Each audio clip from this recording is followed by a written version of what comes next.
Et au Burkina Faso, cette attaque contre une église en France est commentée dans la presse écrite de ce mercredi. Autre sujet qui a intéressé les quotidiens, le bilan dressé hier par le groupe parlementaire Union pour le progrès et le changement. Voici la revue de presse de Aimé Solange Digma.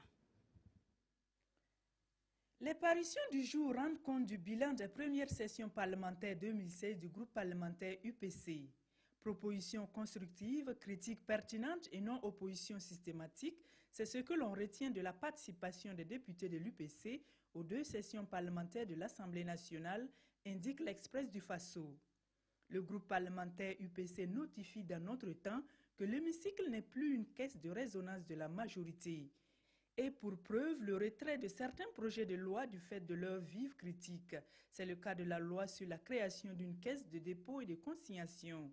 Le premier responsable du groupe parlementaire UPC indique par ailleurs que le gouvernement fuit le débat à l'Assemblée nationale, ce qui est un recul par rapport au passé, déplore-t-il dans le quotidien. Il relève dans le journal Le Pays que le gouvernement déplace les problèmes au lieu de les résoudre. À l'international, notre temps nous apprend qu'un prêtre a été égorgé dans une église en France et c'est le groupe État islamique qui en est l'auteur. Ces mécréants qui ne connaissent pas Dieu et qui prétendent agir au nom d'Allah se sont ainsi attaqués à Dieu à travers un de ses symboles, l'église. Quelle infamie s'indigne le pays pour qui c'est le palier de trop.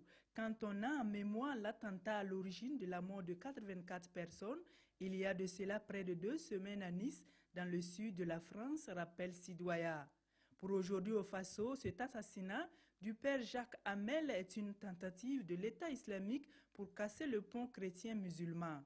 L'intérêt, selon l'observateur Palga, est de plonger la France et pourquoi pas le reste du monde dans une guerre interreligieuse. Il lance par conséquent un appel à tous les hommes de foi, de bonne foi et de bonne volonté d'éviter de tomber dans ce piège diabolique.